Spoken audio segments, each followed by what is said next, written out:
ਨਾਲ ਉਦਾਸੀਆਂ ਕਿਉਂ ਕੀਤੀਆਂ ਸਨ? ਗੁਰੂ ਨਾਨਕ ਦੇਵ ਜੀ ਨੇ ਸੱਚ ਅਤੇ ਪਿਆਰ ਬਰਾਬਰੀ ਦਾ ਸੁਨੇਹਾ ਦੇ ਕੇ ਉਦਾਸੀਆਂ ਕੀਤੀਆਂ। ਗੁਰੂ ਨਾਨਕ ਦੇਵ ਜੀ ਨੇ ਜਾਤ ਪਾਤ ਦੇ ਖਿਲਾਫ ਆਵਾਜ਼ ਕਿਵੇਂ ਉਠਾਈ? ਲੰਗਰ ਦੀ ਪ੍ਰਥਾ ਚਲਾਈ, ਜਿੱਥੇ ਸਾਰੇ ਲੰਗਰ ਇਕੱਠੇ ਬੈਠ ਕੇ ਲੰਗਰ। ਗੁਰੂ ਨਾਨਕ ਦੇਵ ਜੀ ਕਿਸ ਦਰਿਆ ਵਿੱਚ 3 ਦਿਨ ਅਲੋਪ ਰਹੇ?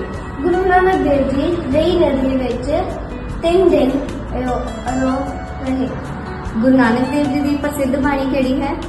ਜਪਜੀ ਸਾਹਿਬ ਅਤੇ ਆਸਾ ਦੀ ਦੀਵਾਨ। ਗੁਰੂ ਨਾਨਕ ਦੇਵ ਜੀ ਜਦੋਂ ਵੇਈ ਨਦੀ ਵਿੱਚ 3 ਦਿਨ ਅਲੋਪ ਰਹੇ, ਜਦੋਂ ਬਾਹਰ ਆਏ ਤਾਂ ਉਹਨਾਂ ਨੇ ਕੀ ਸੁਨੇਹਾ ਦਿੱਤਾ? ਨਾ ਕੋਈ ਹਿੰਦੂ ਨਾ ਕੋਈ ਮੁਸਲਮਾਨ। ਗੁਰੂ ਨਾਨਕ ਦੇਵ ਜੀ ਨੇ ਸਭ ਤੋਂ ਪਹਿਲਾਂ ਸੰਗਤ ਕਿੱਥੇ ਬਣਾਈ? ਕਰਤਾਰਪੁਰ ਸਾਹਿਬ।